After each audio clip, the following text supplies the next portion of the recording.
സ്വാഗതം. നിങ്ങളെ ഞങ്ങളുടെ ഈ പുതിയ അന്വേഷണത്തിലേക്ക്, അതായത് ഈ വിശദമായ വിവരവിശകലനത്തിലേക്ക് വലിയൊരു സന്തോഷത്തോടെ സ്വാഗതം ചെയ്യുന്നു. ഇന്ന് നമ്മൾ പരിശോധിക്കാൻ പോകുന്നത് ശരിക്കും ചരിത്രത്തിലെ വളരെ നിർണായകമായൊരു അധ്യായമാണ്. അതെ, ബ്രിട്ടീഷ് സാമ്രാജ്യം എങ്ങനെയാണ് ഇന്ത്യയിൽ, കൃത്യമായി പറഞ്ഞാൽ ബംഗാളിൽ അവരുടെ ആധിപത്യം ഉറപ്പിച്ചത് എന്നതിന്റെ രേഖകളിലൂടെയാണ് നമ്മളിന്ന് സഞ്ചരിക്കുന്നത്. ശരിയാണ്. ഇതൊരു സാധാരണ ചരിത്രപാഠമായി നിങ്ങൾക്ക് തോന്നാം. പക്ഷേ ഇതിൽ അതിശയിപ്പിക്കുന്ന നിരവധി കാര്യങ്ങളുണ്ട്. ഇത് വെറുതെ കുറച്ച് യുദ്ധങ്ങളുടെയും വർഷങ്ങളുടെയും കണക്കെടുപ്പല്ല. ഒരിക്കലുമല്ല. മറിച്ച് അമിതമായ കോർപ്പറേറ്റ് അധികാരങ്ങളും അതിനോടൊപ്പം ചേർന്ന ആഭ്യന്തര കലഹങ്ങളും എങ്ങനെയാണ് അതിസമ്പന്നമായ ഒരു വൻകിട പ്രവിശ്യയുടെ പതനത്തിന് കാരണമാകുന്നത് എന്ന് നിങ്ങൾക്ക് മനസ്സിലാക്കി തരിക എന്നതാണ് ഈ പഠനയാത്രയുടെ പ്രധാന ലക്ഷ്യം. അതെ, അറിവ് നമ്മുടെ ഇന്നത്തെ കാലവുമായി ബന്ധിപ്പിച്ച് മനസ്സിലാക്കുമ്പോഴാണ് ശരിക്കും അതിന് മൂല്യമുണ്ടാകുന്നത്. അപ്പോൾ നമുക്കിതൊന്ന് വിശദമായി പരിശോധിക്കാം. നമ്മൾ സംസാരിക്കുന്നത് മുഗൾ സാമ്രാജ്യത്തിലെ ഏറ്റവും സമ്പന്നമായ പ്രവിശ്യയായിരുന്ന ബംഗാളിനെക്കുറിച്ചാണ്. ഇന്നത്തെ ബംഗ്ലാദേശ്, ബീഹാർ, ഒഡീഷ എന്നീ പ്രദേശങ്ങൾ ഉൾപ്പെട്ട വളരെ വലിയൊരു ഭൂപ്രദേശം. ഈ പ്രദേശം എത്രത്തോളം സമ്പന്നമായിരുന്നു എന്ന് ചോദിച്ചാൽ ലോകത്തിന്റെ പല ഭാഗത്തേക്കുമുള്ള കയറ്റുമതിയുടെ കേന്ദ്രമായിരുന്നു അത്. അവിടെ നിന്ന് കുരുമുളക്, പഞ്ചസാര, പരുത്തി, പട്ട്, പിന്നെ അരിയും ഇൻഡിഗോയും ഉണ്ടായിരുന്നു. അതെ, അരി, ഇൻഡിഗോ, പിന്നെ വെടിയുപ്പ് നിർമ്മിക്കാൻ ഉപയോഗിക്കുന്ന സാൾട്ട് പീറ്റർ. ഇതൊക്കെ ബംഗാളിൽ നിന്ന് യൂറോപ്പിലേക്ക് വലിയ തോതിൽ ഒഴുകുകയായിരുന്നു ആ കാലത്ത്. ഇതിലെ ഏറ്റവും കൗതുകകരമായ കാര്യം എന്തെന്നാൽ ഈ വ്യാപാരത്തിൽ ബ്രിട്ടീഷ് ഈസ്റ്റ് ഇന്ത്യ കമ്പനിക്ക് ഉണ്ടായിരുന്ന താൽപ്പര്യമാണ്. നിങ്ങളൊന്ന് ചിന്തിച്ചു നോക്കൂ. ബ്രിട്ടീഷുകാർ ഏഷ്യയിൽ നിന്ന് ഇറക്കുമതി ചെയ്തിരുന്ന സാധനങ്ങളുടെ 60% ബംഗാളിൽ നിന്നായിരുന്നു. 60%? അത് വലിയൊരു കണക്കാണ്. അതെ, അവരുടെ മൊത്തം ഏഷ്യൻ വ്യാപാരത്തിന്റെ പകുതിയിലധികവും ഒരൊറ്റ പ്രവിശ്യയിൽ നിന്നാണ് വന്നിരുന്നത്. 1630കളിൽ തന്നെ അവർ ഇതിനായി ബാലസോർ, ഹൂഗ്ലി, കാസിം ബസാർ, പട്ന, ഢാക്ക എന്നിവിടങ്ങളെ ഫാക്ടറികൾ സ്ഥാപിച്ചിരുന്നു. ശരിയാണ്. പിന്നെ 1690കളോടെ കൽക്കട്ട നഗരവും സ്ഥാപിക്കപ്പെട്ടല്ലോ. അതെ, അതോടെ ബംഗാളിലെ അവരുടെ വാണിജ്യ ശൃംഖല പൂർണ്ണമായി എന്ന് പറയാം. അവിടെയാണ് ഈ കഥയിലെ ഏറ്റവും വലിയ വൈരുദ്ധ്യം ഒളിച്ചിരിക്കുന്നത്. നിങ്ങളൊന്ന് ആലോചിച്ചു നോക്കൂ. ഈസ്റ്റ് ഇന്ത്യ കമ്പനി ബംഗാളിൽ സ്വതന്ത്രമായി വ്യാപാരം ചെയ്യാൻ അക്കാലത്തെ മുഗൾ ചക്രവർത്തിക്ക് പ്രതിവർഷം നൽകിയിരുന്നത് എത്രയാണെന്നറിയാമോ? വളരെ ചെറിയൊരു തുകയായിരുന്നല്ലോ അത്. വെറും 3000 രൂപ. അതായത് അന്നത്തെ ഏകദേശം 350 പൗണ്ട്. എന്നാൽ അവർ അവിടെ നിന്ന് പ്രതിവർഷം കയറ്റുമതി ചെയ്തിരുന്ന സാധനങ്ങളുടെ വിലയോ 50,000 പൗണ്ടിലധികം വരും. ശരിക്കും ഒരു കൊള്ളയായിരുന്നു അത്. ഇതൊന്ന് ലളിതമായി പറഞ്ഞാൽ, ഒരു വലിയ വിദേശ കമ്പനി നമ്മുടെ നാട്ടിൽ വന്ന് ലക്ഷക്കണക്കിന് രൂപയുടെ ലാഭമുണ്ടാക്കുമ്പോൾ സർക്കാരിന് വെറും കുറച്ച് നാണയത്തുട്ടുകൾ മാത്രം നികുതിയായി നൽകുന്ന അവസ്ഥ. എന്തൊരു വലിയ ചൂഷണമാണ് അവിടെ നടന്നിരുന്നതല്ലേ? തീർച്ചയായും. ഈയൊരു ചൂഷണം എന്തുകൊണ്ട് അന്നാരും ചോദ്യം ചെയ്തില്ല എന്ന് മനസ്സിലാക്കണമെങ്കിൽ നമ്മൾ ബംഗാളിന്റെ ആ സുവർണ കാലഘട്ടത്തെക്കുറിച്ച് അറിയണം. ഏത് സമയമാണ് കൃത്യമായി? 1700 മുതൽ 1756 വരെയുള്ള സമയം. മുർഷിദ് ഖുലി ഖാൻ, അദ്ദേഹത്തിന് ശേഷം ഷുജാവുദ്ദീൻ, പിന്നെ അലിവർദി ഖാൻ തുടങ്ങി വളരെ ശക്തരായ ഒരുപിടി ഭരണാധികാരികളായിരുന്നു അക്കാലത്ത് ബംഗാൾ ഭരിച്ചിരുന്നത്. അതെ, അവർക്ക് കീഴിൽ ബംഗാൾ വലിയൊരു സാമ്പത്തിക ശക്തിയായി മാറി.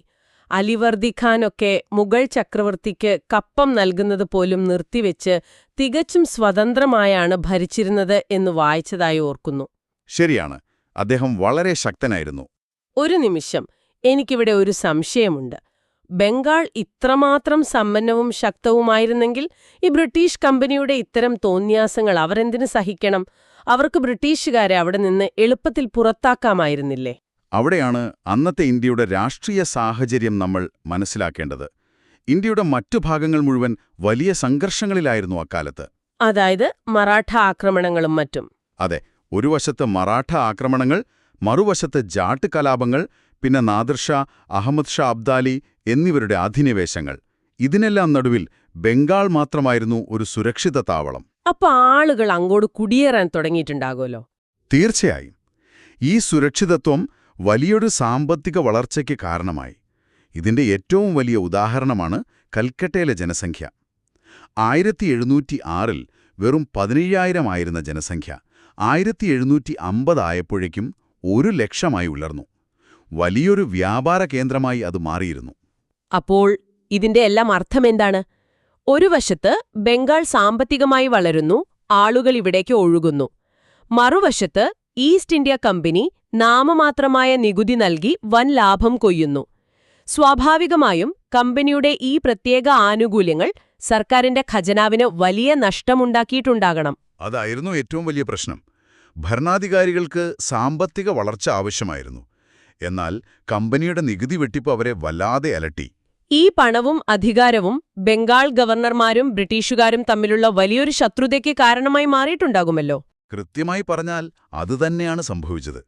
സമ്പത്തിനും അധികാരത്തിനും വേണ്ടിയുള്ള ഈ വടംവലിയാണ് പിന്നീടുള്ള എല്ലാ പ്രശ്നങ്ങൾക്കും തുടക്കമിട്ടത്. അലിവർദി ഖാന്റെ കാര്യം തന്നെ എടുക്കാം. 1741 സർഫറാസ് ഖാനെ വധിച്ച് അധികാരത്തിലേറിയ അദ്ദേഹം വളരെ ശക്തനായ ഒരു ഭരണാധികാരിയായിരുന്നു. പക്ഷേ അദ്ദേഹത്തിന് തന്റെ ഭരണകാലത്ത് നിരന്തരം മറാഠകളുമായി യുദ്ധം ചെയ്യേണ്ടി വന്നില്ലേ? അതെ. ഈ സമയത്ത് മറാഠകൾ ആക്രമിക്കുമെന്ന ഭയം മുതലെടുത്ത് ബ്രിട്ടീഷുകാർ വലിയൊരു കാര്യം ചെയ്തു. കൽക്കട്ടയിലെ തങ്ങളുടെ ഫോർട്ട് വില്യം കോട്ടയ്ക്ക് ചുറ്റും കിടങ്ങുകൾ നിർമ്മിക്കാനും പ്രതിരോധം ശക്തമാക്കാനും അവർ അലിവർദി ഖാനിൽ നിന്ന് അനുമതി വാങ്ങി. അതായത് ഒരു വിദേശ കമ്പനിക്ക് തങ്ങളുടെ സ്വന്തം മണ്ണിൽ സൈനിക പ്രതിരോധം തീർക്കാൻ ഭരണാധികാരി തന്നെ അനുമതി നൽകി. ശരിക്കും സ്വന്തം കുഴി തോണ്ടുകയായിരുന്നില്ലേ അത്? ബംഗാളിൽ നിന്ന് എങ്ങനെയെങ്കിലും പുറത്താക്കണമെന്ന് അദ്ദേഹം ആഗ്രഹിച്ചു. പക്ഷെ അത് നടന്നില്ല. ഇല്ല. അത് നടപ്പിലാക്കുന്നതിനു മുമ്പ് 1756 ഏപ്രിലിൽ അദ്ദേഹം മരണപ്പെട്ടു. ഇവിടെയാണ് കാര്യങ്ങൾ ശരിക്കും രസകരമാകുന്നത്.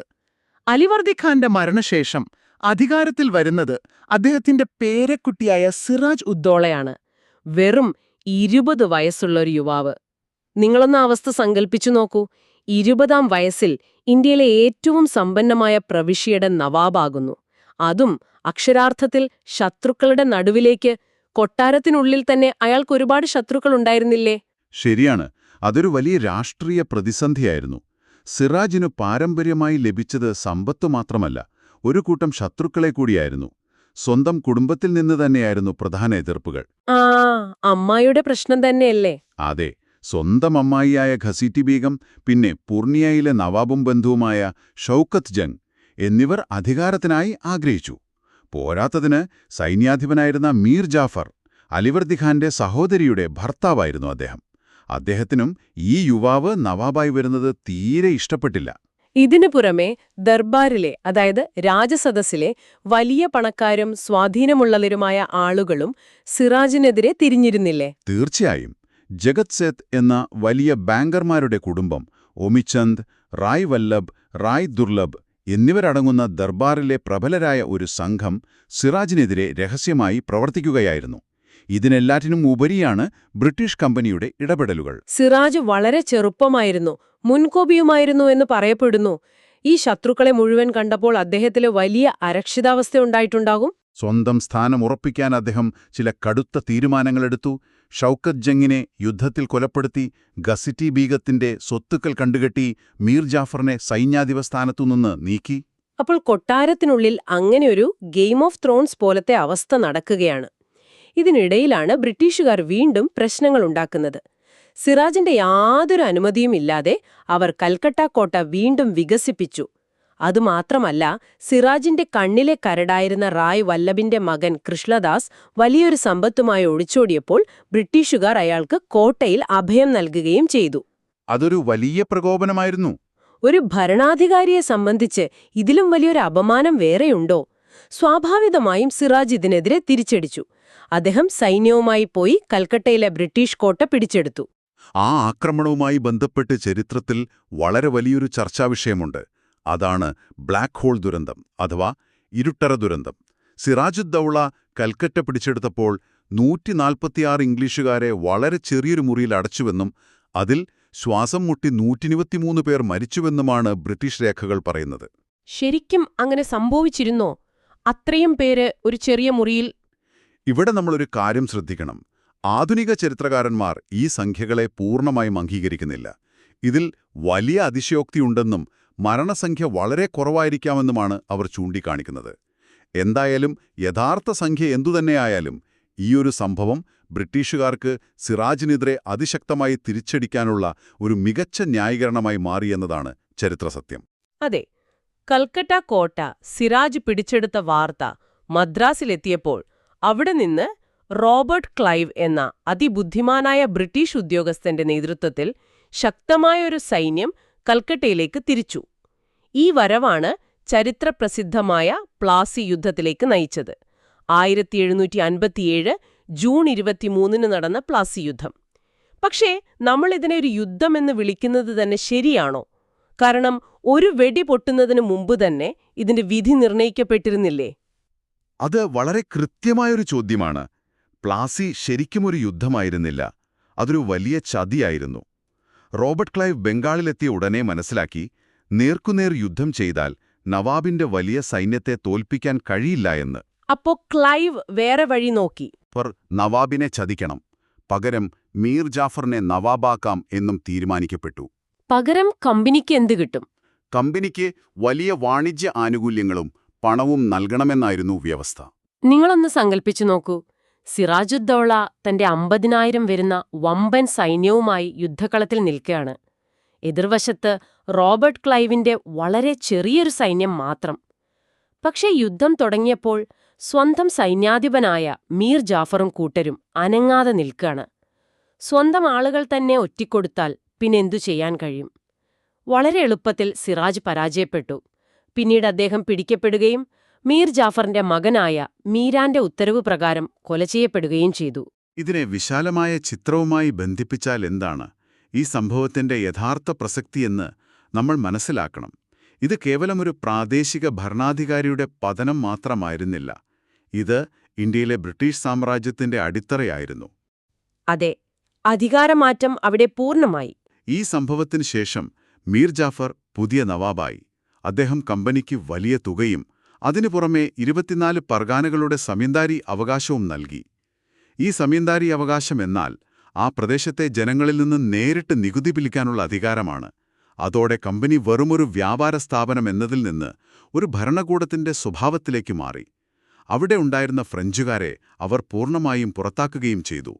അതായത് സർക്കാരിന്റെ രൂപത്തിൽ വലിയ മാറ്റങ്ങളൊന്നും പുറമേ കണ്ടില്ലെങ്കിലും യഥാർത്ഥ അധികാരം ക്ലൈവിന്റെ കൈകളിലായി മാറി, അല്ലേ? പുതിയ നവാബായ മീർ ജാഫറിന് സ്വന്തമായി ഒന്നും ചെയ്യാൻ കഴിയാത്ത അവസ്ഥ.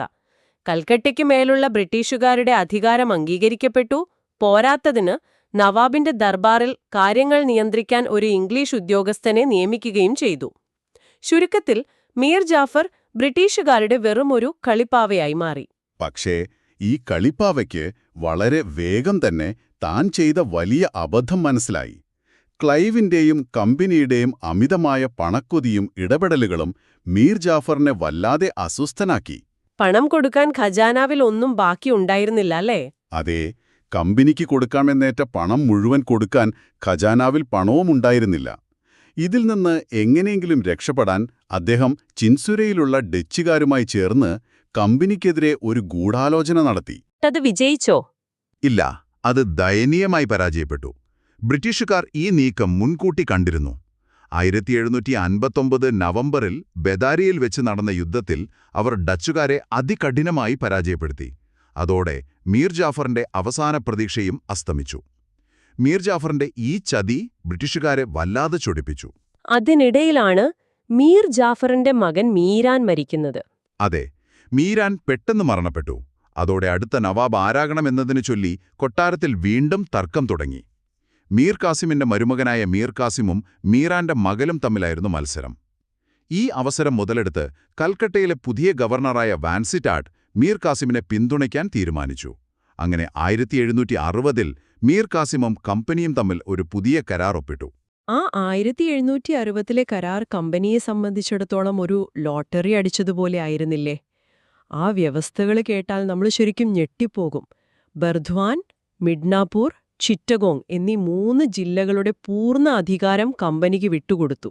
അത് പോരാഞ്ഞിട്ട് സിൽഹറ്റിലെ ചുണ്ണാമ്പ്, അതായത് അന്നത്തെ വലിയൊരു ബിസിനസ്സായിരുന്ന ചുനാം വ്യാപാരത്തിന്റെ പകുതി വിഹിതവും അവർ ചോദിച്ചു വാങ്ങി. അത്രയുമല്ല, കമ്പനിക്ക് ദക്ഷിണേന്ത്യയിൽ വേറെയും യുദ്ധങ്ങൾ നടക്കുന്നുണ്ടായിരുന്നല്ലോ. ആ യുദ്ധങ്ങളുടെ ചിലവ് കണ്ടെത്താൻ കമ്പനി മീർ കാസിമിനോട് 5 ലക്ഷം രൂപയാണ് ചോദിച്ചത്. നിങ്ങളൊന്ന് ആലോചിച്ചു നോക്കൂ, തങ്ങളുടെ സ്വന്തം ആവശ്യങ്ങൾക്കുള്ള പണം മുഴുവൻ അവർ ഈ നവാബുമാരിൽ നിന്ന് പിഴിയുകയായിരുന്നു. വാടകക്കാർക്ക് പരസ്പരം അതിർത്തി കടന്ന് താമസിക്കാൻ അവകാശമില്ല എന്നൊരു വ്യവസ്ഥയും ഉണ്ടായിരുന്നു എന്ന് തോന്നുന്നു. അതെ, ഒപ്പം കമ്പനിയുടെ ശത്രുക്കൾ മീർ കാസിമിന്റെ ശത്രുക്കളും, മറിച്ച് കമ്പനിയുടെ സുഹൃത്തുക്കൾ മീർ കാസിമിന്റെ സുഹൃത്തുക്കളുമായിരിക്കും എന്നൊരു വ്യവസ്ഥയും അവർ വെച്ചു. ശരിക്കും കമ്പനി പറയുന്നിടത്ത് ഒപ്പിട്ടുകൊടുക്കുന്ന ഒരു യന്ത്രമായി നവാബിനെ മാറ്റി. അപ്പോൾ തന്നെ നവാബായിരുന്ന മീർ ജാഫറിന് എന്ത് സംഭവിച്ചു? പ്രതിവർഷം വെറും 1500 രൂപ പെൻഷനും കൊടുത്ത് കമ്പനി അയാളെ വലിച്ചെറിഞ്ഞില്ലേ? സ്വന്തം നാടിനെ ഒറ്റുകൊടുത്തതിന് അയാൾക്ക് കിട്ടിയ വലിയൊരു തിരിച്ചടിയായിരുന്നു അത്. അങ്ങനെ മീർ കാസിം പുതിയ നവാബായി. പക്ഷെ മീർ കാസിം മീർ ജാഫറിനെ പോലെ അത്ര വേഗം വഴങ്ങുന്ന ഒരാളായിരുന്നില്ല എന്ന് കേട്ടിട്ടുണ്ടല്ലോ. അതെ, മീർ കാസിം അലിവർദി ഖാന്റെ പിൻഗാമികളിൽ ഏറ്റവും കഴിവുറ്റവനായിരുന്നു. അധികാരമേറ്റ ഉടനെ കമ്പനിയുടെ ഈ വരിഞ്ഞുമുറുക്കലുകളിൽ നിന്ന് രക്ഷപ്പെടാൻ അദ്ദേഹം വളരെ തന്ത്രപരമായ ചില തീരുമാനങ്ങളെടുത്തു. ആദ്യമായി അദ്ദേഹം ചെയ്തത് തന്റെ തലസ്ഥാനം മുർഷിദാബാദിൽ നിന്ന് ബീഹാറിലെ മുൻഗറിലേക്ക് മാറ്റുകയാണ്. കമ്പനിയുടെ സ്വാധീനത്തിൽ നിന്ന് കുറച്ചു ദൂരേക്ക് മാറാൻ അല്ലേ? കൃത്യമായി. കൽക്കട്ടയിലുള്ള കമ്പനിയുടെ കണ്ണിൽ നിന്ന് ദൂരെ തനിക്ക് സ്വതന്ത്രമായി പ്രവർത്തിക്കാൻ കഴിയുന്ന ഒരു സ്ഥലം അദ്ദേഹം കണ്ടെത്തി. അതുമാത്രമല്ല, കൊട്ടാരത്തിൽ കമ്പനിയോട് കൂറുള്ള ഉദ്യോഗസ്ഥരെ മുഴുവൻ മാറ്റി തനിക്ക് വിശ്വസ്തരായവരെ നിയമിച്ചു. ഏറ്റവും പ്രധാനമായി, കമ്പനിയെ നേരിടാൻ സൈന്യത്തിന്റെ നൈപുണ്യവും കാര്യക്ഷമതയും വർദ്ധിപ്പിക്കാൻ അവരെ യൂറോപ്യൻ മാതൃകയിൽ അദ്ദേഹം ഉടച്ചുവാർത്തു. അപ്പോൾ അത് പിന്നീടുള്ള വലിയൊരു പോരാട്ടത്തിനുള്ള തയ്യാറെടുപ്പായിരുന്നു. ശരി, അപ്പോൾ നമ്മൾ ഈ ചരിത്രയാത്രയുടെ ഒടുവിലേക്ക് വരികയാണ്. ഈ വിശകലനത്തിൽ നമ്മൾ കണ്ടത് വളരെ അത്ഭുതപ്പെടുത്തുന്ന കാര്യങ്ങളാണ്. വെറും ഒരു 3000 രൂപ നികുതി നൽകി വ്യാപാരം തുടങ്ങാൻ വന്ന വളരെ ചെറിയൊരു കമ്പനി അവരുടെ കൗശലം കൊണ്ടും അതിലുപരി അവിടുത്തെ ഭരണാധികാരികളുടെ ദീർഘവീക്ഷണമില്ലായ്മയും സ്വന്തം ആളുകളുടെ ഒറ്റിക്കൊടുക്കലുകളും മുതലെടുത്ത് എങ്ങനെയാണ് വലിയൊരു പ്രവിശ്യയെ വിഴുങ്ങിയത് എന്നാണ് നമ്മൾ കണ്ടത്. അതെ, നിങ്ങൾ ആലോചിച്ചു നോക്കൂ, ശക്തമായൊരു ഭരണകൂടം എങ്ങനെയാണ് അകത്തുള്ളവരുടെ ഒറ്റിക്കൊടുക്കലുകൾ കൊണ്ടും കൃത്യമായ ദീർഘവീക്ഷണമില്ലാത്തതുകൊണ്ടും ഒരു വിദേശ ശക്തിക്ക് മുന്നിൽ തകർന്നടിഞ്ഞതെന്ന്. ഇന്നത്തെ കാലത്തെ പല കോർപ്പറേറ്റ് യുദ്ധങ്ങളുമായും വലിയ ബിസിനസ് തന്ത്രങ്ങളുമായും നമുക്കിതിനെ താരതമ്യം ചെയ്യാനാകും. തീർച്ചയായും. അറിവ് പ്രായോഗികമാക്കുമ്പോഴാണ് അതിന് ഏറ്റവും മൂല്യമുണ്ടാകുന്നത്. ശത്രുക്കൾ പുറത്തുനിന്ന് വന്ന് ആക്രമിക്കുന്നതിനേക്കാൾ വേഗത്തിൽ നമ്മുടെ കൂടെയുള്ളവർ തന്നെ നമ്മെ പരാജയപ്പെടുത്താം. നമ്മൾ ഈ ചരിത്രം പഠിക്കുന്നത് കേവലം വർഷങ്ങൾ കാണാപാഠം പഠിക്കാനല്ല, മറിച്ച് അധികാരവും സമ്പത്തും എങ്ങനെയാണ് മനുഷ്യരെ മാറ്റിമറിക്കുന്നതെന്നും കൃത്യമായ ദീർഘവീക്ഷണമില്ലെങ്കിൽ എത്ര വലിയ സാമ്രാജ്യവും തകർന്നു വീഴുമെന്നും മനസ്സിലാക്കാനാണ്. വളരെ ശരിയായ കാര്യം.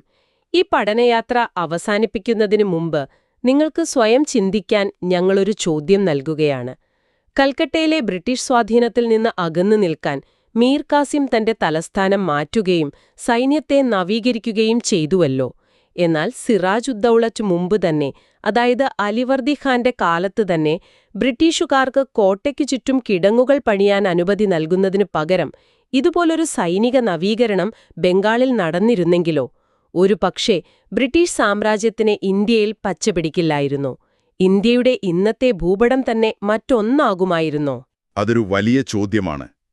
ആലോചിക്കും തോറും കൗതുകം തോന്നുന്നൊരു കാര്യം. അതെ, ആ ചിന്ത നിങ്ങളുടെ മനസ്സിൽ നിൽക്കട്ടെ. അപ്പോൾ ഇന്നത്തെ ഞങ്ങളുടെ ഈ അന്വേഷണത്തിലൊപ്പം ചേർന്നതിന് വലിയൊരു നന്ദി.